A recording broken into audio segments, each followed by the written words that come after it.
I'm going to discuss congestive heart failure as related to the pediatric patients.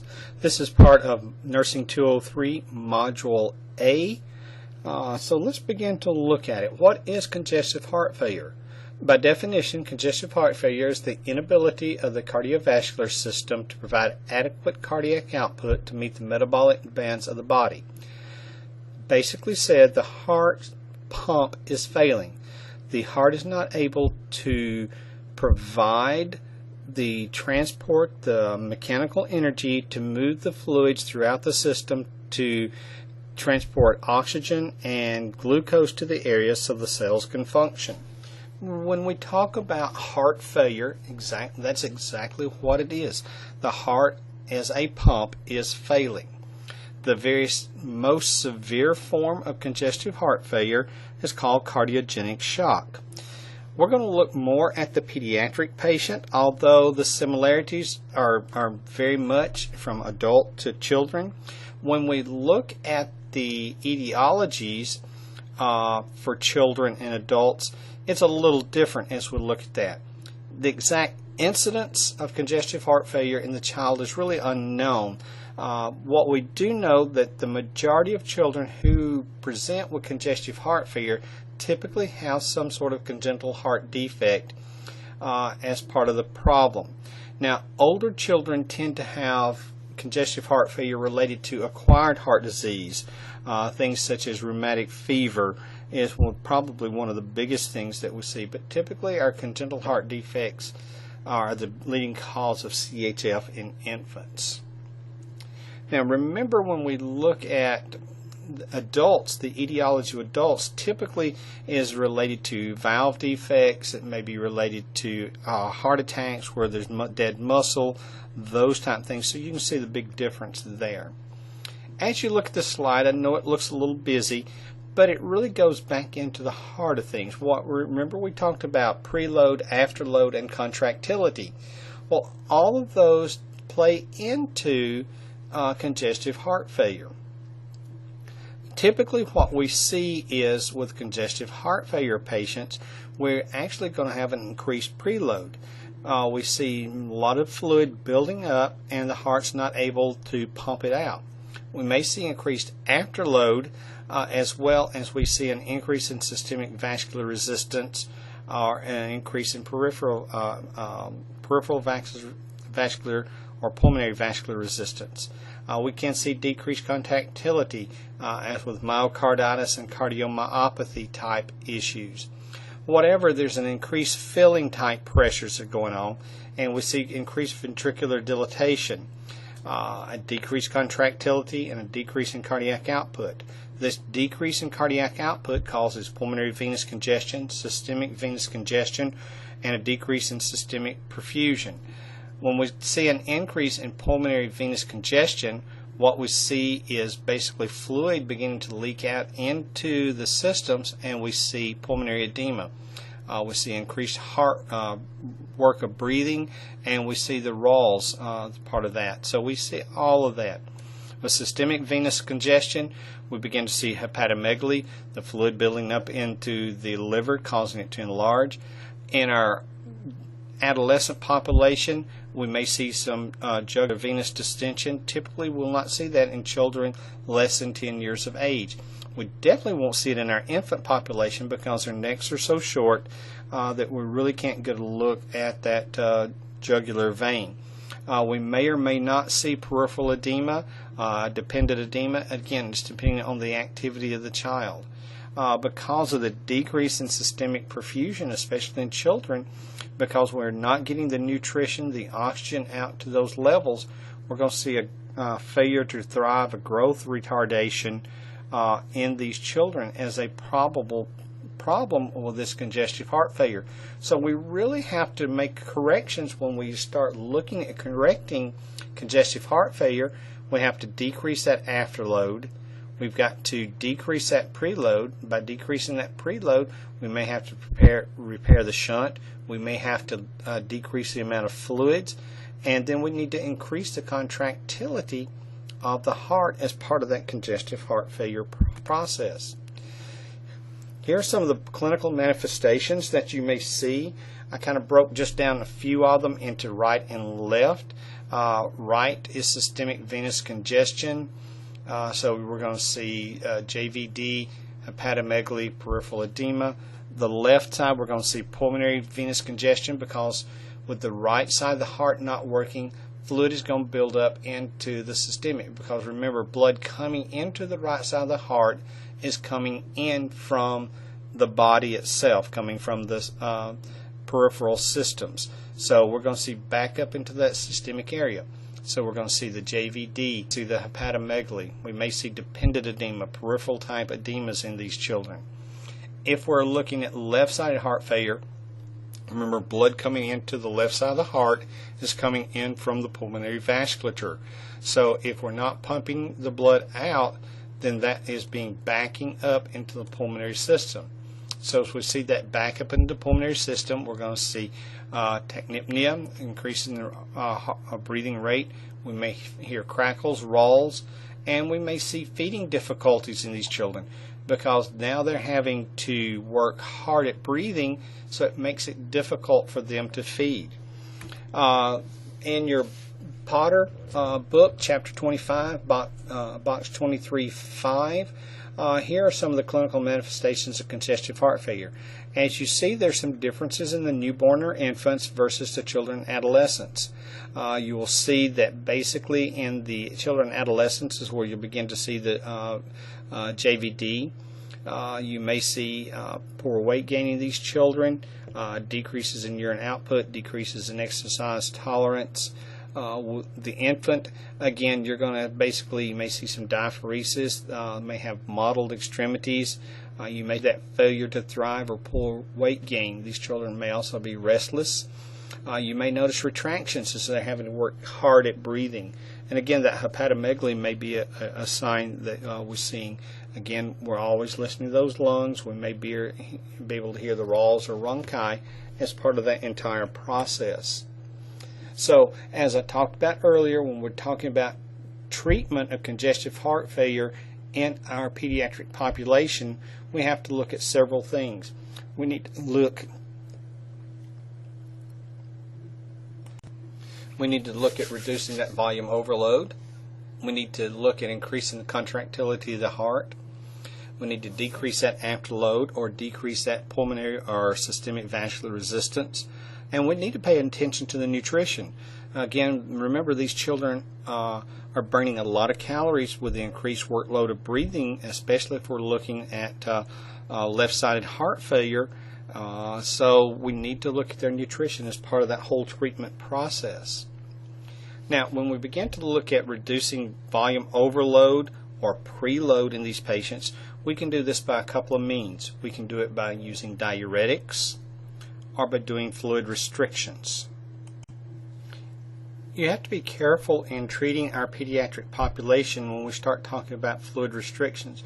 Remember, in our newborns and infants, how do they get the majority of their nutrition? That is through formula or breast milk. So we have a very difficult time in limiting the amount of fluids they're taking in. Typically in our pediatric population, the use of diuretics is what we're going to be doing to decrease that. And typically with these infants, we're going to be using Lasix furosemide as the major diuretic that we're using. We can use other agents, but Bumanex is one of the drugs that we can use. It's a loop diuretic, just like potassium, just like Lasix. Both have the problems of loss of potassium as part of those issues. Spironolactone can also be used. It is a potassium-sparing diuretic, so you may see it used in some cases.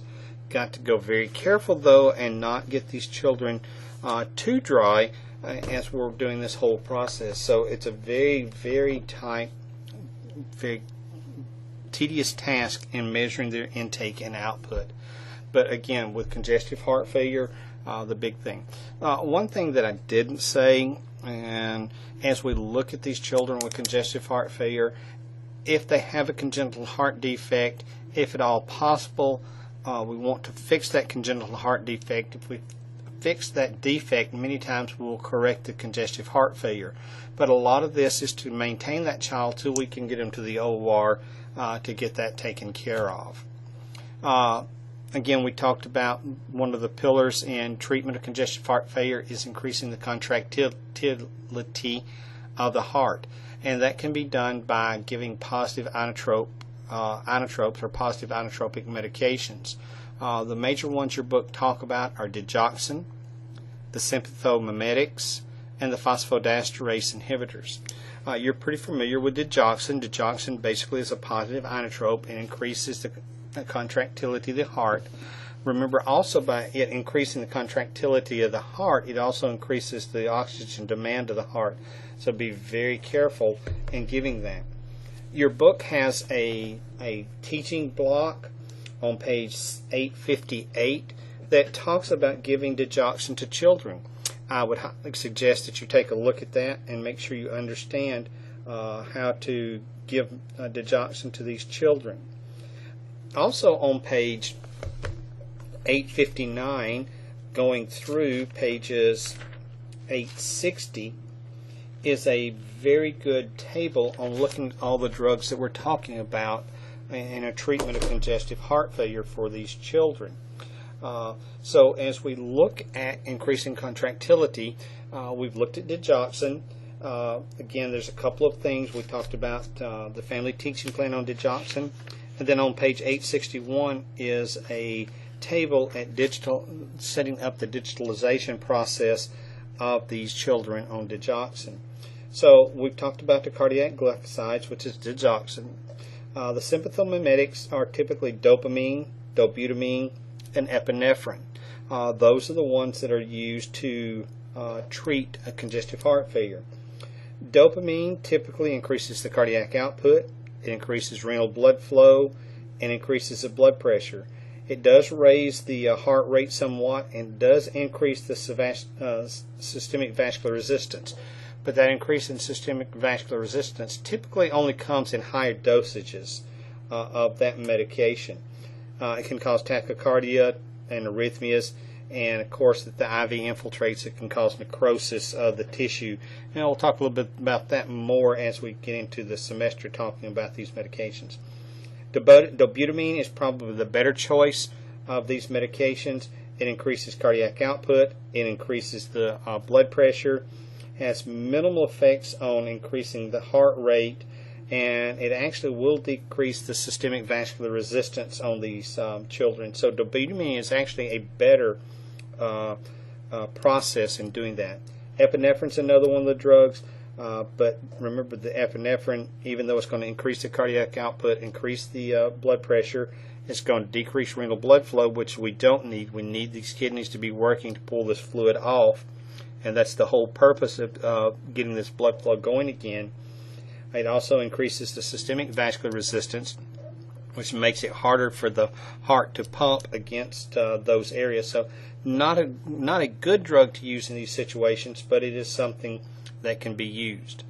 Now the phosphodiesterase inhibitors are drugs like milnarone,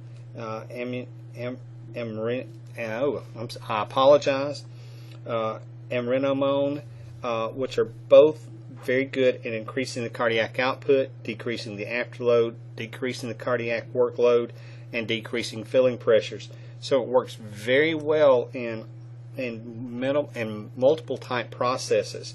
So you will see these used quite frequently on our patients with severe congestive heart failure. So those are some of the ones that you will be looking at. Again, those are all covered in your book on page 859. Now, to decrease the afterload in these patients, we can use ACE inhibitors, we can use ARBs, and nitroprusside. Let me back up, I apologize. As we look at the ACE inhibitors, you know that the ACE inhibitors basically are medications that we give for blood pressure in most cases. But these ACE inhibitors also work in the fact that they decrease the systemic vascular resistance and also decrease the pulmonary vascular resistance. So if we're decreasing that, there's less resistance for the heart to have pumps against, so it really does cause a problem. It also increases sodium excretion. So remember, back from your fluid and electrolytes, wherever sodium goes, fluid goes as well. So if we're excreting the sodium, we're also probably depleting the water, so we're decreasing that amount of fluid that's there. So very, very good and working in that way. Now, nitroprusside is a drug. Well, let me go back to the ARBs. ARBs are just a different type, just a different class of drugs, very similar to the ACE inhibitors. It causes vasodilatation, thereby decreasing systemic vascular resistance. So it does not work quite as good as the ACE, but it works very well in that same.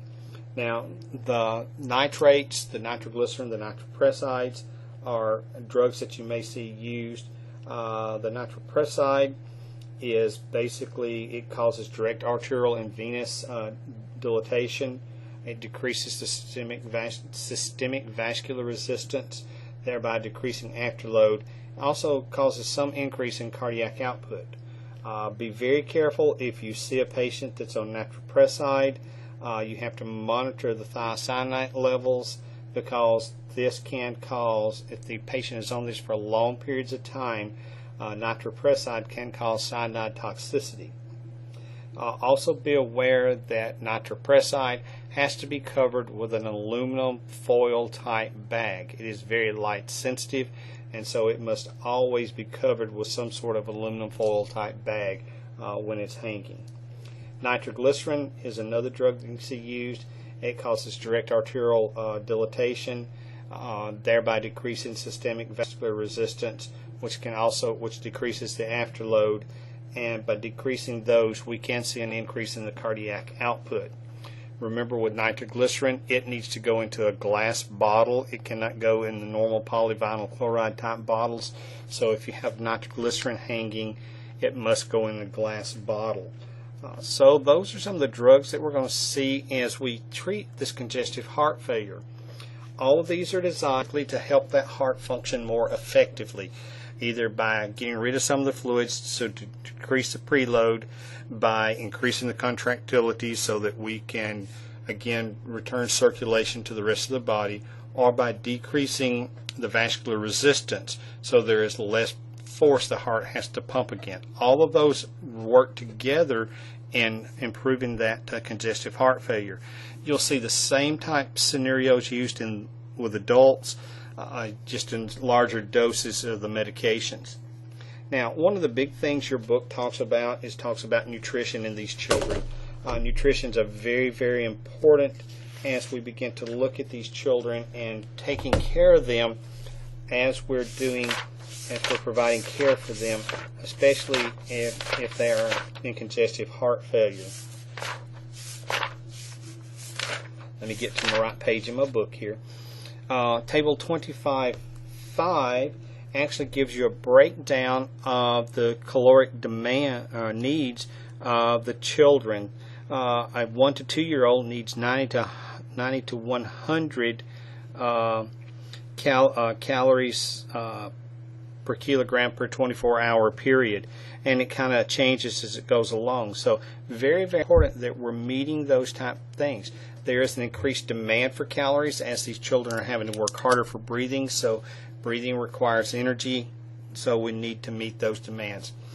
One of the problems, these children may be fatigued from all of this breathing, working hard to breathe, and they just don't have the energy to feed. And that's always a big concern with these children. We need to weigh that. We need to make sure with these children we're feeding them when they first begin to get hungry before they get too tired, so they're not having to work so hard to feed. Let me back up.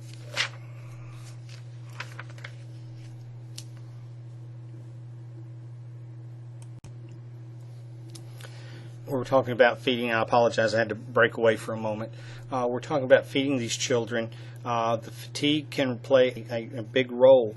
If children are having trouble feeding because of fatigue or slow eaters, many times they will put down an NG or NJ tube in these children and give them tube feedings.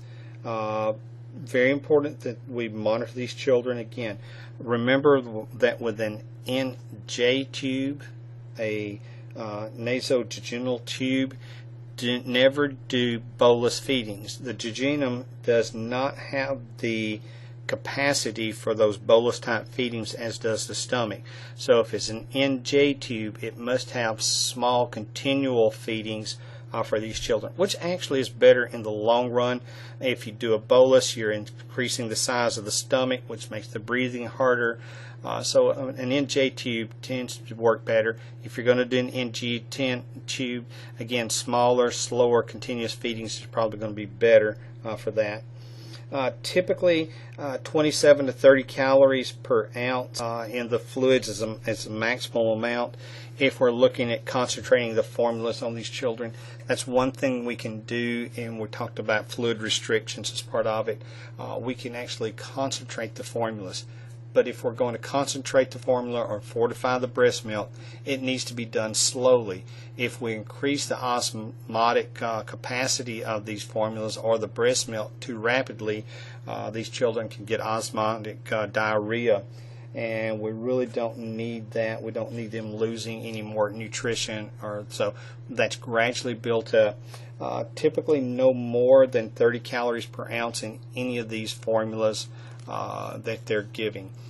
You know, we encourage the moms, if they want to breastfeed, to try to breastfeed, but we may have to supplement that breastfeeding with other formulas. That bonding time that takes place with that breastfeeding is very, very important as we move along. Some of the major nursing diagnoses that go along with congestive heart failure, of course, is decreased cardiac output, fluid volume excess, imbalanced nutrition. All of those can be things. Other things that you might think about that I don't have up there. Think about the bonding that goes along between the child and the mom and the family. Think about all of those type issues that go along with these processes. If we've got a tube feeding down, the risk for injury that goes along with that. If we have IVs in place, the risk of infections plus skin breakdown. All of those kind of go into that. The medications they're on. A lot of major nursing type processes that we need to be doing. Heavy on teaching these families, teaching them how to feed the child, teaching them about rest periods, the medications, how to give the medications, and support. These families are going to need a lot of support. Some of these children are going to require multiple surgeries throughout their young life to get through this whole process. So very important that we set them up with support systems to help them make it through. There are several support groups out there that work on some of these. Get with your social worker on your unit to help set these families up with support. That's really all I have on congestive heart failure. We'll break for a moment and then we'll come back and start talking about congenital heart defects. Thank you.